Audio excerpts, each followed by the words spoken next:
hidupku yang luput darimu. Kau indah, kau mulia, tiada sepertimu. Ku ingin hidupku menyenangkanmu. Segala puji, segala puji, segala hormat, segenap hatiku menyembahmu. Terimalah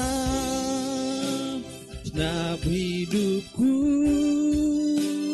sebagai persembahan yang hidup. Segala puji, segala hormat, segenap hatiku menyembahmu. Terimalah segenap hidupku sebagai persembahan yang hidup. Bait kedua, kau terawal dan terakhir. Kau terawal dan terakhir, pencipta segalanya. Seluruh bintang pun bersinar oleh ucapanmu. Engkau pun mengasihiku, penulis hidupku. Tak henti setiap nafasku menyembahmu selalu. Kau indah, kau mulia, tiada sepertimu. Ku ingin hidupku menyenangkanmu. Segala puji, segala hormat, segenap hatiku menyembahmu.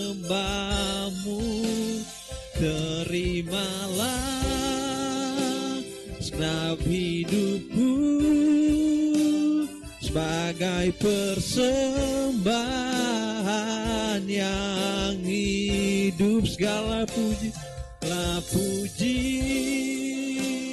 segala hormat, segenap hatiku menyembahmu. Terimalah segenap hidupku sebagai persembahan yang hidup. Puji Tuhan. Kita akan bersukacita melanjutkan pujian kita, memuliakan Tuhan. Saya undang kita semua untuk sama-sama bangkit berdiri. Kita akan bertepuk tangan dengan menyanyikan pujian Besarkan Nama Tuhan.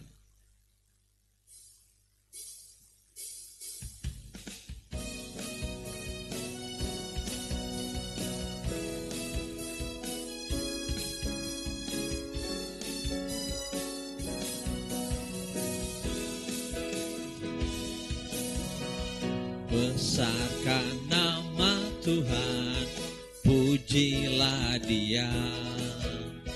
Kemurahannya besar, tiada terkira. Aku tak dapat balas besar kasih-Nya. Oh, besarkanlah namanya, besarkan nama Tuhan. Besarkan nama Tuhan, pujilah Dia. Kemurahannya besar, tiada terkira. Aku tak dapat balas betapa besar kasih-Nya. Oh, besarkanlah namanya, Tuhan yang ajaib, Tuhan yang ajaib, Tuhan yang kuasa, Tuhan yang menolong hidupku, Tuhan yang ajaib, Tuhan yang kuasa, jiwaku ditebus olehnya. Besarkan nama Tuhan. Besarkan nama Tuhan, pujilah Dia. Aku tak dapat bangga, tiada terkira. Aku tak dapat balas betapa besar kasih-Nya. Oh, besarkanlah namanya. Tuhan yang ajaib, Tuhan yang kuasa, Tuhan yang ajaib, Tuhan yang kuasa, Tuhan yang menolong hidupku, Tuhan yang ajaib, Tuhan yang kuasa, jiwaku ditebus olehnya. Tuhan yang ajaib, Tuhan yang ajaib, Tuhan yang kuasa, Tuhan yang menolong hidupku, Tuhan yang ajaib, Tuhan yang kuasa, jiwaku ditebus olehnya. Jiwaku ditebus olehnya. Jiwaku ditebus olehnya. Sekali lagi, jiwaku ditebus olehnya. Jiwaku ditebus olehnya. Puji Tuhan, dipersilakan duduk kembali. Sebelum kita mendengarkan kebenaran firman Tuhan, mungkin ada dari teman-teman kaum muda yang mau bersaksi, menyaksikan kasih Tuhan. Apakah ada? Baik, jadi kalau tidak ada, masih ada waktu minggu depan. Kita akan persiapkan hati kita untuk mendengarkan renungan firman Tuhan. Dan kita akan menyanyikan pujian Kuasa Salib-Mu sambil kita mengumpulkan persembahan kita.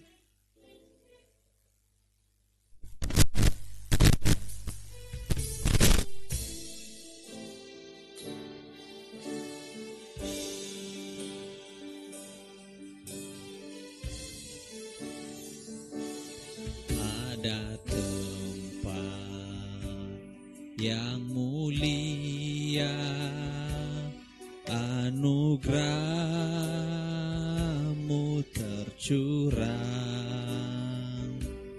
Kau berikan hidup-Mu sebagai ganti dosaku. Lebih dari yang kukira, lebih dari yang kukira, pengampunan yang kuterima, kasih Yesus yang abadi mengalir di Kalvari. Oleh karena salib-Mu, seluruh hidupku milik-Mu Tuhan. Darah-Mu sucikanku, kuasa salib-Mu pulihkanku. Ada tempat yang mulia,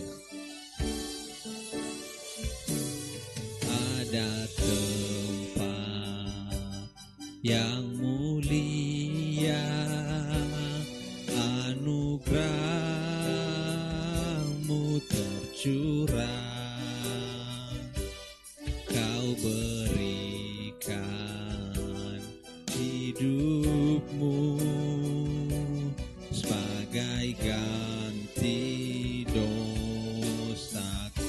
Lebih dari yang kukira, lebih dari yang kukira pengampunan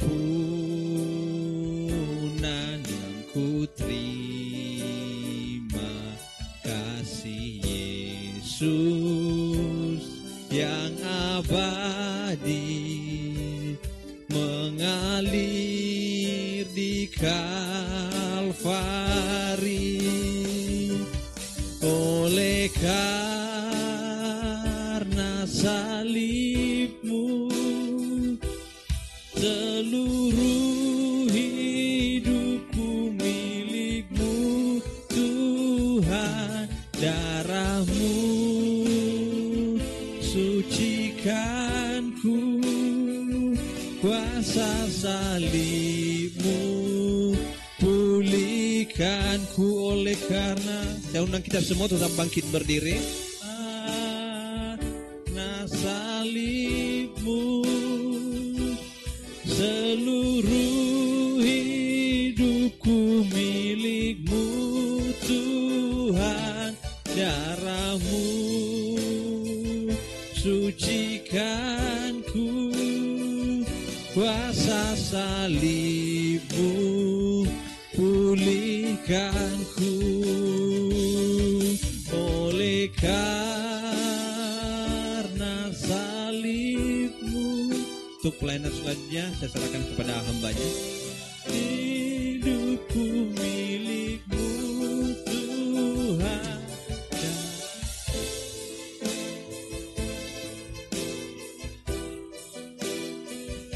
Kuasa salibmu pulihkanku, kuasa salibmu, kuasa salibmu pulihkanku. Mari bersama kita berdoa.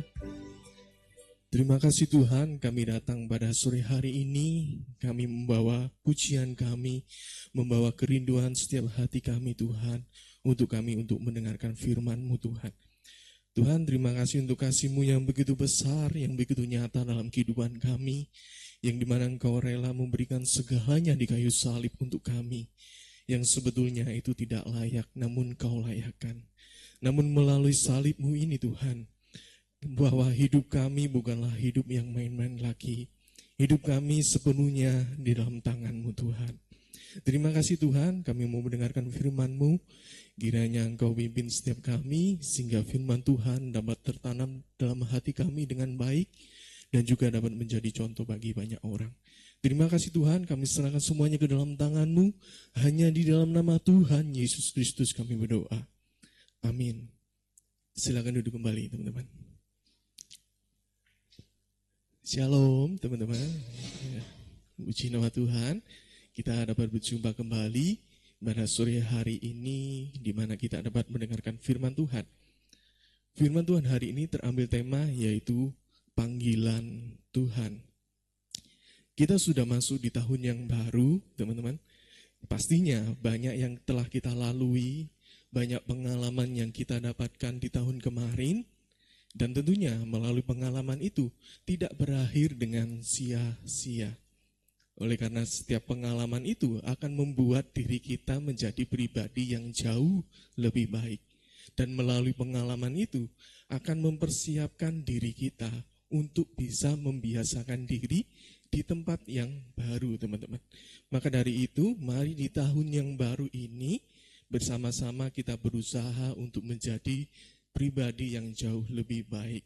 Kita meninggalkan cara hidup kita yang lama, pola pikir kita yang lama, bahkan kita harus selesai dengan hidup kita yang lama. Sebagai contoh, HP yang kita gunakan, setiap bulan pasti keluar versi terbaru. Contohnya iPhone keluar pertama iPhone 1, sampai sekarang iPhone 16. iPhone 1 keluar di tahun 2007. Ya, dan pertanyaannya, kalau kakak masih menggunakan iPhone 1 di tahun ini, apakah masih bisa? Kalau HP-nya itu masih baik, baterainya masih oke, LCD-nya masih oke, masih bisa digunakan. Tapi terbatas. Karena nggak semua aplikasi bisa kita gunakan di iPhone 1 itu.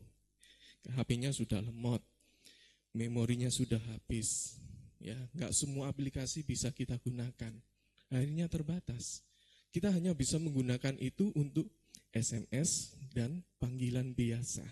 Tetapi bedanya kalau kakak menggunakan iPhone 16 di tahun ini, maka kakak bisa menggunakan semua aplikasi itu dengan tanpa batas. Memorinya sudah besar, mendapatkan update terus teman-teman ya, dan juga kameranya sudah bagus. Nah, kita bisa gunakan HP itu tanpa batas. Kalau dulu kita kalau mau buat lagu itu kan nunggu beberapa tahun ya. Tapi sekarang sudah zamannya AI, sudah berkembang.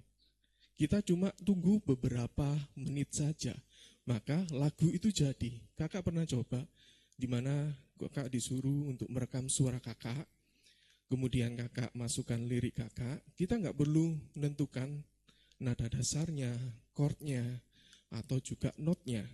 Semua diatur oleh AI itu, tapi berbayar. Kakak nggak sempat simpan waktu itu. Nah, kalau kakak masih menggunakan iPhone 1, maka kakak nggak bisa menggunakan aplikasi AI itu.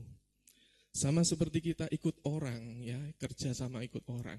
Semisal di tahun kemarin, kita mengalami kegagalan, ya, banyak sekali kegagalan yang terjadi. Lalu di tahun 2025 ini, kita gunakan cara itu, masih menggunakan cara itu. Apa yang terjadi? Tidak ada perkembangan, bahkan bisa tutup perusahaan itu. Ya. Tetapi kalau kita bikin strategi baru di tahun 2025 ini, maka kemungkinan besar kita bisa bangkit kembali.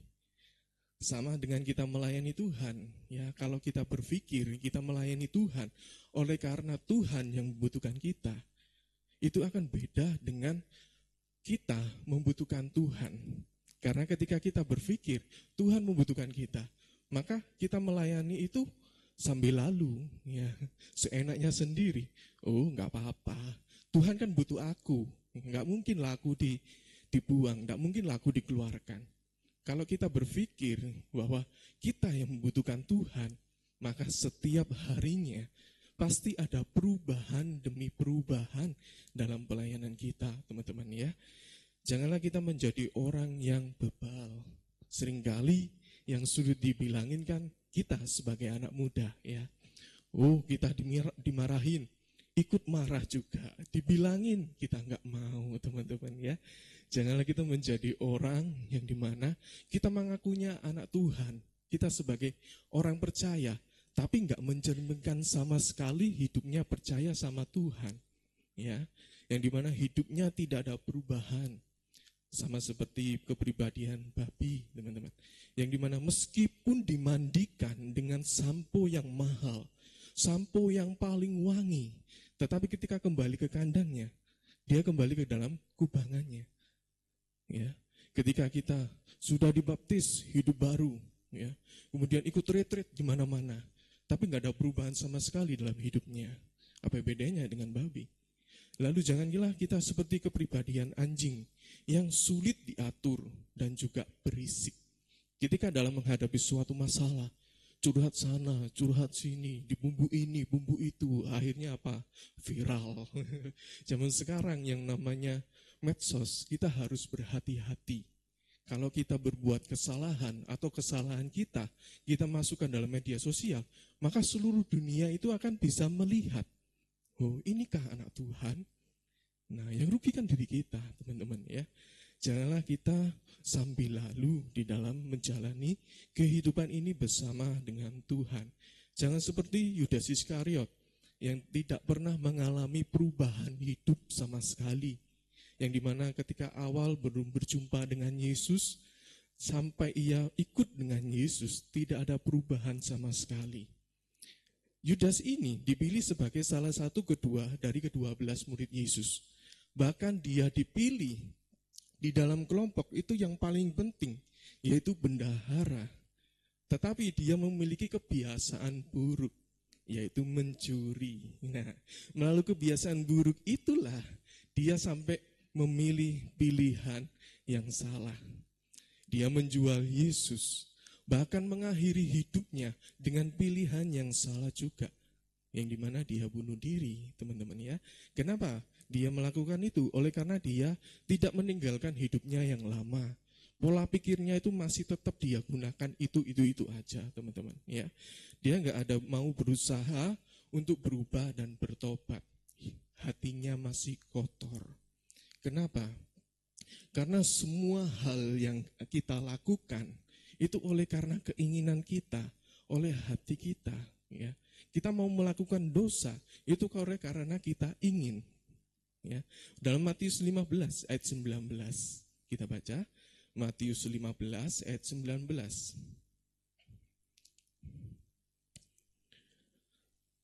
Karena dari hati timbul segala pikiran jahat, pembunuhan, perzinahan, percabulan, pencurian, sumpah palsu, dan hujat. Semua itu terjadi oleh karena kita ingin melakukan itu. Ya, jangan biarkan hati kita itu selalu kosong.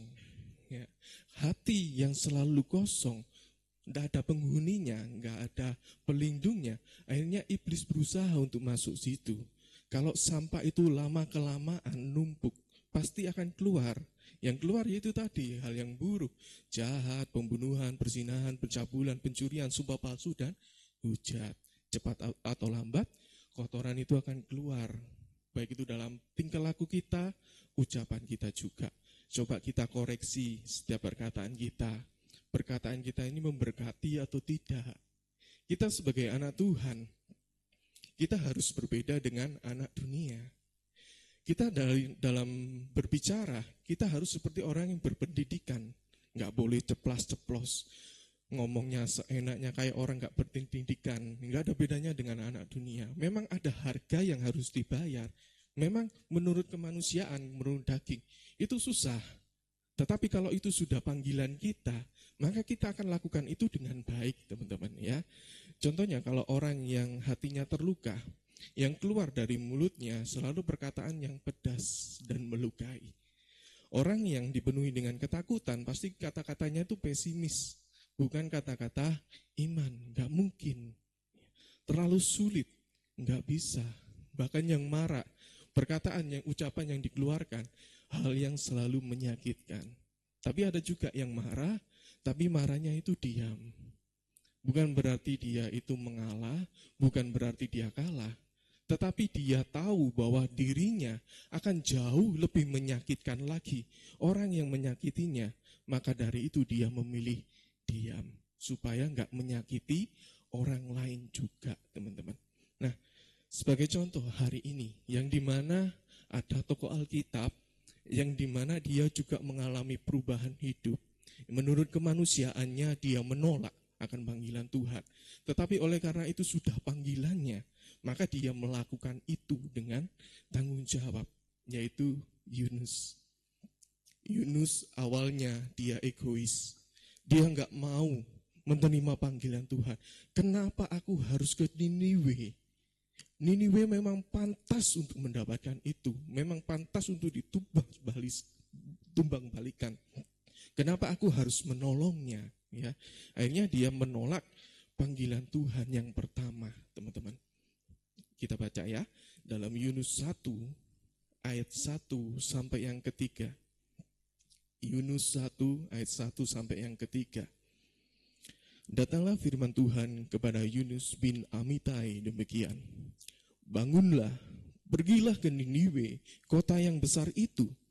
Berserulah terhadap mereka, karena kejahatannya telah sampai kepadaku. Tetapi Yunus bersiap untuk melarikan diri ke Tarsis, jauh dari hadapan Tuhan. Ia pergi ke Yafo dan mendapat di sana sebuah kapal yang akan berangkat ke Tarsis. Ia membayar biaya perjalanannya, lalu naik kapal itu untuk berlayar bersama dengan mereka ke Tarsis, jauh dari hadapan Tuhan. Yunus menolak panggilan Tuhan, yang dimana Tuhan menyuruh Niniwe untuk memberitakan pertobatan kepada penduduk Niniwe.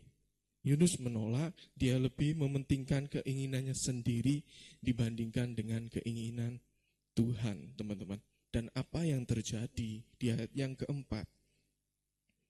Ayat keempat.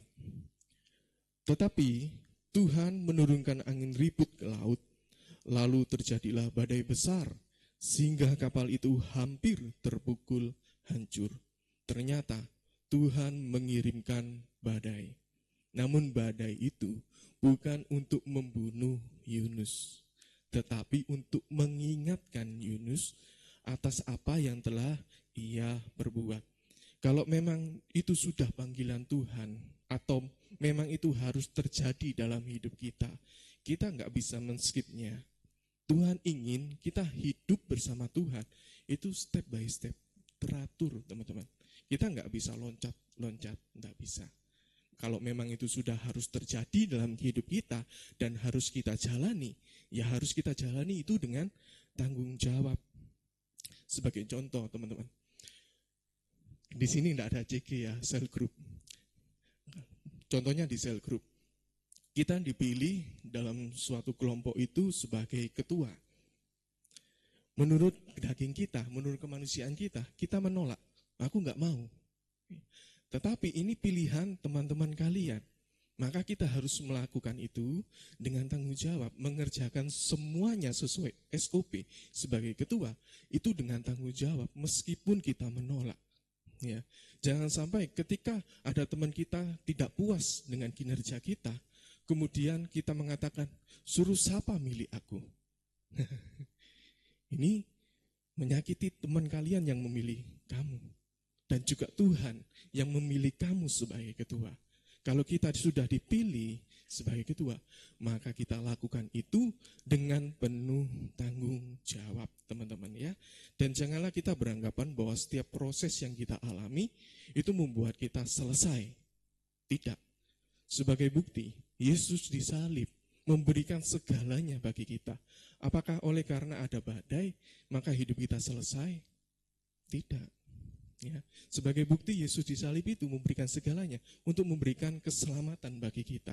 Tuhan gak pasti akan membuat kita jatuh sampai tergeletak. Lalu yang kedua, proses itu diberikan supaya kita sadar atas apa yang telah kita perbuat. Tuhan tidak membiarkan begitu saja dalam suatu proses. Pasti ada alasan kenapa kita berada di situ. Ya, mungkin yang pertama akan membuat kita menjadi kuat. Lalu yang kedua tadi, supaya mengingatkan kita atas apa yang telah kita perbuat, teman-teman ya. Jadi jangan kita beranggap bahwa kita ketika dalam menghadapi suatu proses, Tuhan gak ada. Ya.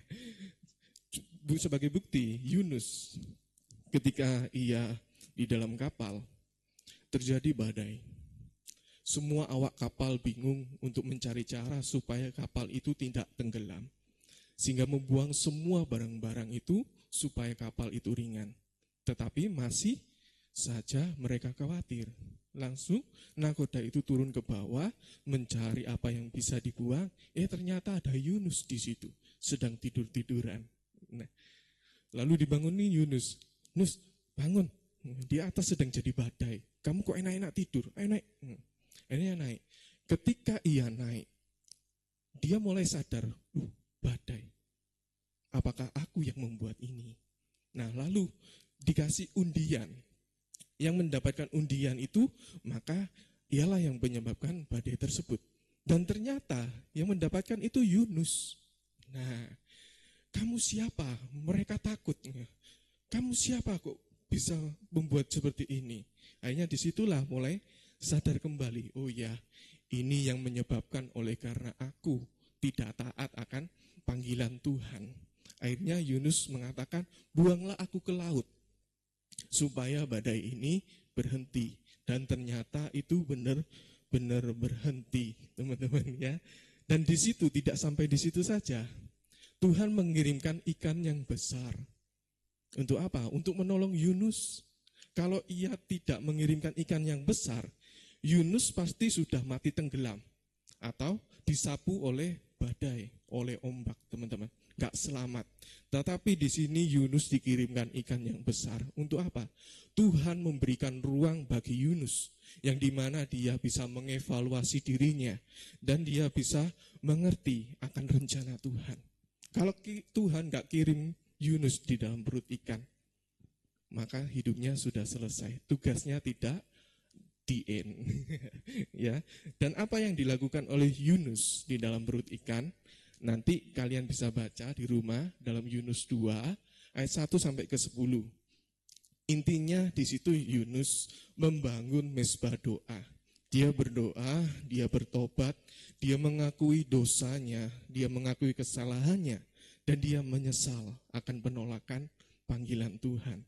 Ya, dan dia juga mengakui kekuasaan dan otoritas Tuhan, serta mengakui kesalahan dan kelemahan dirinya.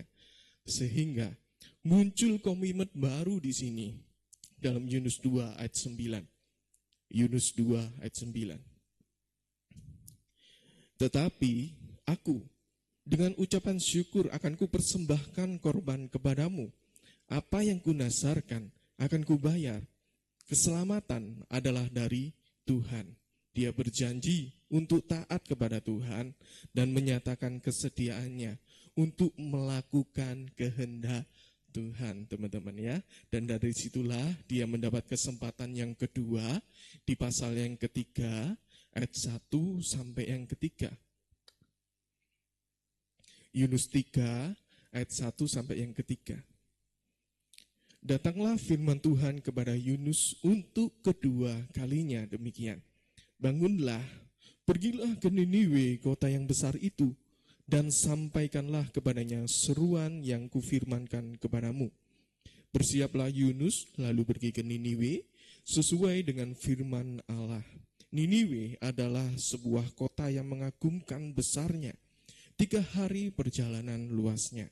Kali ini Yunus taat dan pergi ke Niniwe untuk menjalankan panggilannya. Tapi kemanusiaannya tetap menolak. Tetapi oleh karena ini panggilan Tuhan, dia lakukan pelayanan itu, teman-teman. Dan lalu bagaimana respon Niniwe? Mereka semua mendengarkan, mereka percaya. Bahkan raja orang Niniwe juga percaya. Mereka berpuasa, teman-teman. Mungkin kalau kita di posisi Yunus pada waktu itu, ya, mungkin kita berkata, ternyata cuma begini aja ya. Ternyata tugas yang Tuhan berikan ringan ya, cuma itu aja. Kalau saja pada waktu itu aku langsung mendengarkan, kalau aku gak bertele-tele, ya gak nyusahin Tuhan, gak nyusahin aku. Dimakan ikan, dibuang ke laut, bahkan perjalanannya jauh, lebih jauh dari seharusnya yang aku tempuh. Ya. Nah, memang penyesalan itu datangnya akhir-akhir. Dan penyesalan itu bisa keluar bagi orang yang mau berubah. Kalau orangnya nggak mau berubah, maka nggak ada penyesalan sama sekali dalam dirinya. Bahkan merasa tidak berdosa, teman-teman.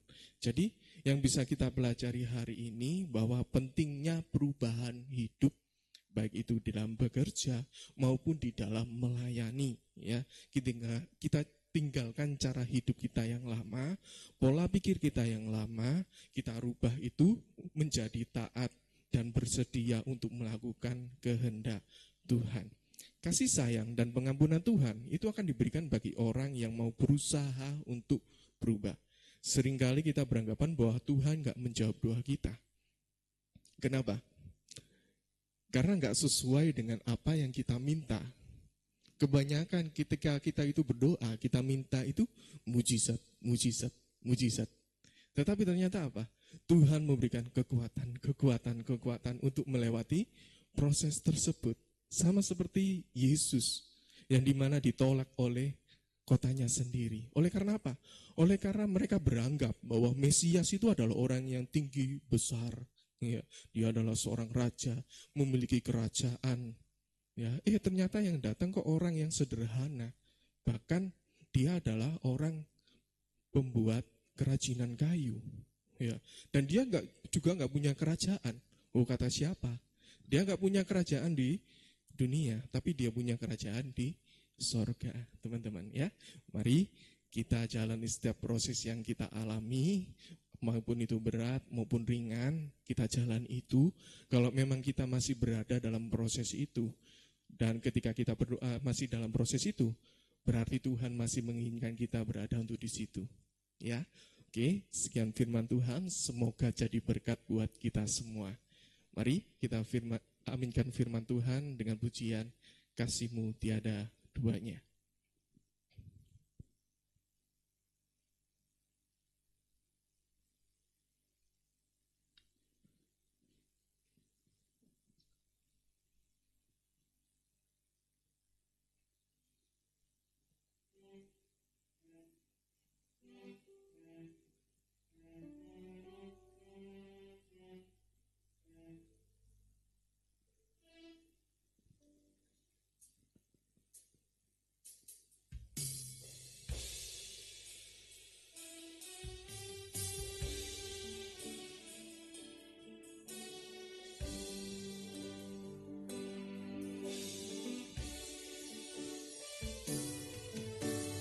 Belum pernah ada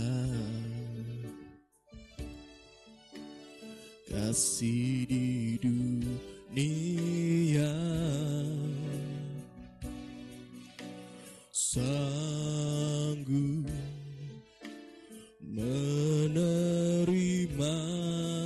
diriku apa adanya. Selain kasih-Mu, Yesus, takkan ada lagi, takkan ada lagi kasih seperti ini. Sanggup mengubahkan hidupku menjadi baru. Selain kasih-Mu, Yesus, Kau ku kagumi. Kau ku kagumi dalam hati, kasih-Mu tiada duanya. Sampai kini ku akui kasih-Mu tiada duanya.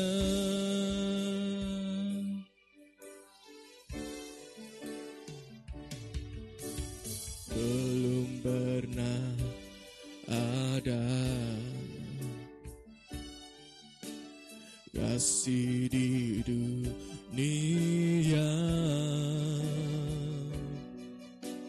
sanggup menerima diriku apa adanya. Selain kasih-Mu, Yesus, takkan ada lagi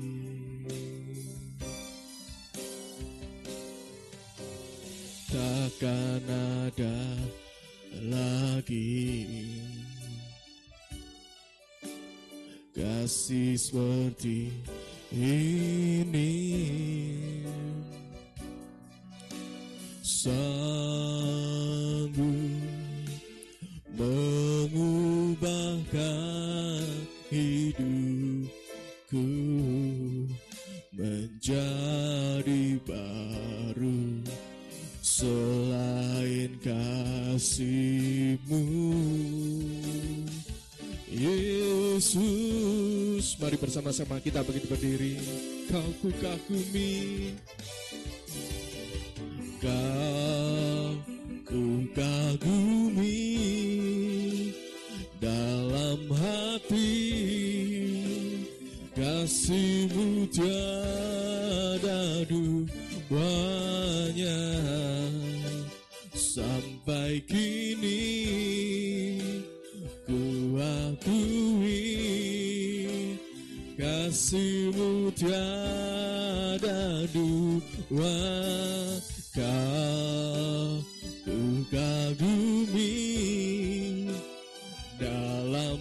hati, kasih-Mu tiada duanya. Sampai kini ku akui, kasih-Mu tiada duanya. Kau ku kagumi. Kami mengundang Om Arif untuk bawa kita dalam doa. Kasih-Mu tiada duanya. Sampai kini ku akui, kasih-Mu tiada duanya. Kasih yang sejati, kasih yang tiada duanya. Terima kasih Tuhan buat kasih-Mu yang senantiasa kami kagumi. Kami banggakan Tuhan, karena tidak ada kasih yang seperti yang Engkau miliki, yang Kau nyatakan kepada kami Tuhan. Sehingga pada malam hari ini Tuhan, oleh karena kasih-Mu yang tiada duanya, oleh karena kasih-Mu yang begitu besar Tuhan, kami diingatkan melalui penyampaian firman-Mu, supaya kami terus maju Tuhan. Tidak menoleh ke belakang lagi Tuhan. Dan penuh tanggung jawab Tuhan.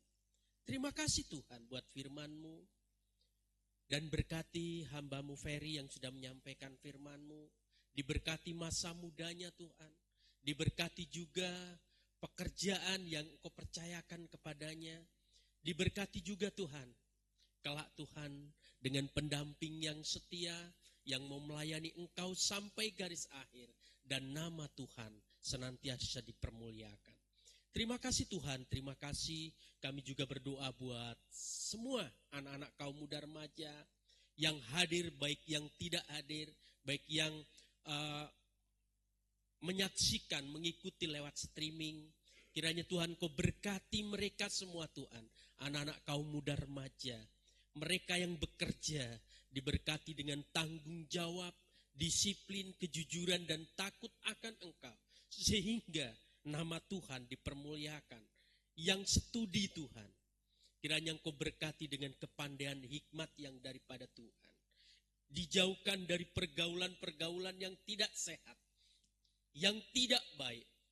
Dijauhkan dengan paham-paham radikal, tetapi dekatkan senantiasa anak-anak kaum muda remaja yang studi ini Tuhan, dengan kasih sayang-Mu, dengan kebenaran-Mu, sehingga nama Tuhan dipermuliakan senantiasa. Berkati kelak mereka Tuhan, dengan pendamping-pendamping yang setia, yang mau melayani Engkau sampai garis akhir, dan nama Tuhan dipermuliakan. Terima kasih Tuhan, terima kasih, terpujilah nama-Mu Tuhan. Kami sudah memuji Engkau, terlebih mendengarkan firman-Mu Tuhan, dan tiba saatnya kami mau berpisah satu dengan yang lain. Tuhan, kiranya Engkau berkati kami dalam pepulangan kami Tuhan, sertai dengan berlaksa-laksa malaikat-Mu berpasukan, dan tibakan kami di rumah kami masing-masing dengan membawa berkat, damai, sejahtera yang daripada Tuhan. Terima kasih Tuhan, di dalam nama Tuhan Yesus Kristus kami sudah berdoa. Amin.